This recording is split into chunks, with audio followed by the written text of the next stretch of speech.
Hey, it's Good Game Fun Time with Quazimotoe. Coming back at you with another character discussion in Overwatch. Today we're going to talk about Ana. So let's talk about her abilities first. She has her Biotic Rifle, which is her primary weapon. It's a sniper rifle type. She has a Sleep Dart as her first ability, her Biotic Grenade as her second ability, and her ultimate is her Nano Boost. And let's go into her abilities in detail. So the Biotic Rifle is a long-range weapon. It's obviously a linear type because it's a sniper rifle. You can get 70 damage with it, or it does 75 healing. So it's more useful as a healing rifle. And unscoped rounds go 90 meters per second. You can fire up to 1.2 rounds per second. You have 10 rounds in your clip. It has a 1.5 second reload time. And your duration for the effect is 0.9 seconds. You cannot get headshots with it, even though it is a rifle. Just note that her rifle can heal no turrets for Torbjorn or Symmetra, but it can damage them. Her first ability is the Sleep Dart. What that does is you snipe an opponent and it puts them to sleep. It only causes 5 damage, so it's not a damage dealing. It's mainly to disable enemies that are attacking you or your tank or flanking on the sides. It's a good defensive strategy to use. It has a 12-second cooldown, and you still can't get headshots with that either. It does put them to sleep for 5.5 seconds though, so just keep that in mind. So you'll have 5.5 seconds to get away or notify your teammates. And you cannot burn turrets to sleep, just so you know. Ana's second ability is her Biotic Grenade. It's an arc type projectile because it's a grenade, you lob it. It can cause 60 damage, and it also blocks any healing taken. It also gives your teammates 100 health and plus 50% healing from other sources. So it boosts the healing they receive from your other healing allies. It only does 40 meters per second. It's just like throwing a grenade or lobbing Junkrat's grenades across the screen. Has a 4-meter area of effect. Has a 4-second duration, so there is a couple seconds after it lands, so your teammates can get boosted healing or receive the health. And it has a 10-second cooldown. So you just lob that into your enemies and your allies. If they're all grouped up, it heals and damages the enemies. And her ultimate, finally, is the Nano Boost. So it's a targeted hit scan, gives plus 50% damage dealt by your teammates or whoever you use it on, and it does a damage reduction of 50%. It has an 8-second duration. You give one of your allies the Nano Boost, they deal more damage and take less damage from enemies. So it's good to use in a tight situation. If it's just you and a couple DPS, you give it to the most mobile DPS with a high damage output, or you can give it to your tank if no one's around other than your tank, and it'll protect them for a long time as well. Some strategies with Ana, because she is a mid to long range support sniper who's capable of healing at any range while also maintaining a fair level of damage output.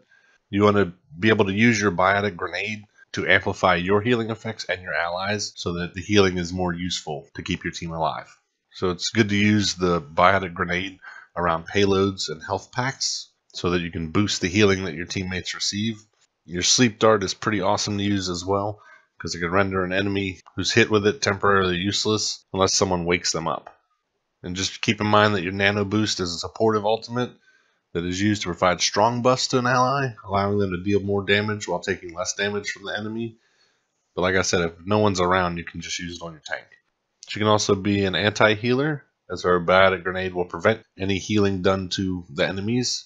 So she's a really good, well-rounded support for long range and disabling heals and buffing allies. Some weapon and ability strategies for Ana. Keep in mind her rifle does function differently depending on which way you're shooting, whether it's hip fire or with the scope. If you fire from your hip, the darts are considered fast-moving projectiles, but when it's scoped, the darts are considered hit scan, and it does reveal a bullet trail, so people can see where you're shooting from. If you fire it from your hip, though, they cannot. Just remember her rifle is unique because it does deal damage and heals in rapid segments, rather than all at once. So it's good to use your grenade to go ahead and bling. While she does do relatively less damage compared to other snipers, her Biotic Rifle allows Ana to switch back and forth from the roles of combatant to healer very swiftly. And you also remember your healing from your rifle will continue to heal shortly after a teammate gets shot. So it does allow for one to fire in anticipation to damage and still heal. So even if they take the damage, you're still healing through it. The sad thing about the rifle is, though, even though it is a sniper rifle, it cannot deal a shot or a headshot. So that's one downside to the rifle.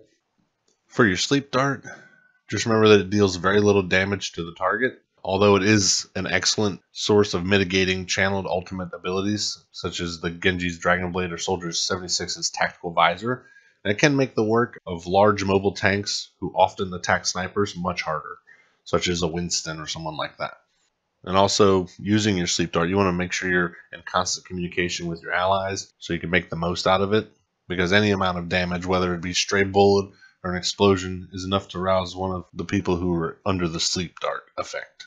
So you make sure you let you know who you put to sleep, where you put them to sleep at, so they don't start firing in that direction.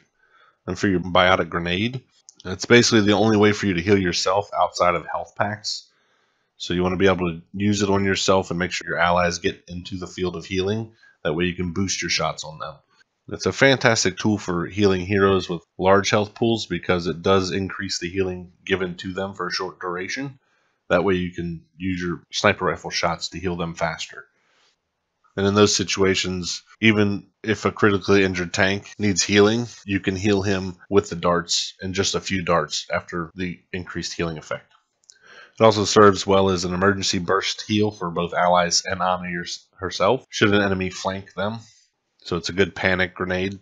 It's a pretty small grenade blast for the blast area, so make sure you throw the grenade directly onto your teammates as opposed to near them. You don't want to try and hit them with the splash healing.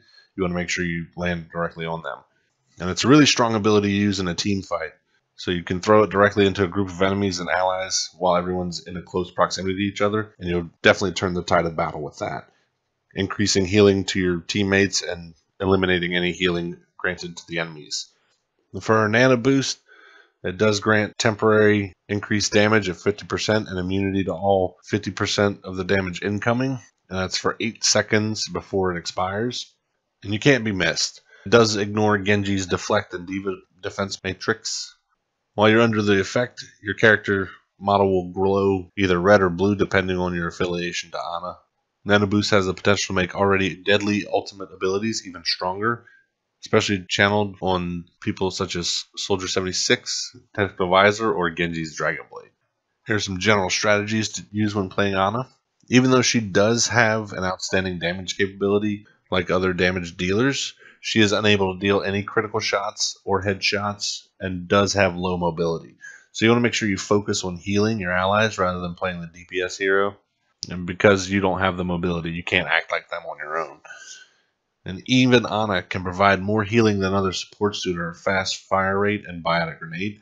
Playing her as a sole support will lead the enemy to prioritize you as the first target, so pair it with other supports to help boost your survivability. Since Ana is a sniper class, which is deadly at attacking the enemy from extreme range, you can kite the enemy that your teammates can't because you have that range. So it makes her useful when trying to pick off those rivaled snipers or airborne targets. Keep in mind that you can't deal a critical shot or heavy damage that will put them in lethal levels instantly, so try to stay in cover or a friendly's barrier. That'll help you last longer on the battlefield. Your Biotic Grenade is a strong counter to all healing effects, such as Roadhog's Take a Breather, Zenyatta's Transcendence, or even opposing Ana's Biotic Grenade. You can throw the grenade directly to the enemy and contact your teammates to gang up on the affected target as they can't be healed at that time. Missing a sleep dart to flankers will result in your disadvantage. Try to practice your aim and adjust the dart's speed. That'll help you take out those flankers faster. Ana has a combo on her own with the sleep dart. If you can hit the enemy with the sleep dart, shoot the enemy with the dart and throw a Biotic Grenade, and then melee attack. Even if the enemy survives, you have an upper hand when they do wake up, and it'll be easier to eliminate them. A target under the effect from the sleep dart will be rendered useless and unable to make any actions. If your combo can't finish the target, communicate to your team so they can do so. Reinhardt's charge is a great choice to finish the target. If he doesn't need to cover your team with the barrier at that time, you can go ahead and ask him to do the elimination for you. Don't let the other teammates interfere in your line of sight while activating Nano Boost on the target. You have to let them know that you're going to use it and who you're going to use it on. So that way you can give the ultimate and always have space in your line of sight. So you can avoid giving Nano Boost to a wrong target that can't bring your ultimate to any usefulness, such as Lucio or a Mercy, even though the new Battle Mercy might be able to utilize it also. Common targets for your Nano Boost should be damage dealers rather than tanks. But like I said, if you don't have any damage dealers anywhere near you and they're not coming to you to get the boost, you can go ahead and give it to your tank if no one's coordinating with you. While you're boosting your tanks will give them a better chance of surviving and greatly increasing their damage. You will force them to move out of their position if they are in position to attack the enemy. But in order to not waste the damage buff gains from the Nano Boost, go ahead and use it on a DPS when possible. Even though the Nano Boosted hero will take less damage by 50%, the affected hero can still die if the enemies are focusing on the boosted hero. Trying to heal the boosted hero continuously so that they won't die is the most important for that engagement. As Ana can both heal allies and damage enemies, along with Biotic Grenades amplifying healing, she can gain the ultimate charge quickly. So you can use the Nano Boost on your target to push or to defend depending on the situation much faster than other healers. She's much more flexible in that aspect. Even though she does have low mobility, if she sticks around the tanks and has protection from any flankers, she's really good at the long range and as well as keeping the team healed from long range. Now she's pretty tricky to play because you have to learn when to use your grenade, when to snipe or shoot your teammates for the healing, and being accurate with those sleep darts is very important as well. So in my experience playing her, I'm not the best at sniping, so I tend to stick around the tank so that way I can make sure I can get the grenades down on him and then try and shoot any flankers that come near him. It's tricky to get used to, but she is one of the better healers on the battlefield when used correctly. And if you have the chance and they're on the opposing team and you see an Ana, make sure you take her out. That way you eliminate any problems that you might have with a sleep dart trying to flank. And I want to thank you for stopping in. This has been another Quasi Quickie character discussion with Overwatch. Hope everyone's having a great new year and had a Merry Christmas. Again, thanks for stopping in and have a great day or night. Hope to see you on the channel again. Thank you so much for watching the channel. Hope you enjoyed the video. You can go ahead and click on the right to subscribe and on the left for another video to watch. Hope you enjoyed the content. Hope you stop by again. I greatly appreciate the support. And as always, happy gaming!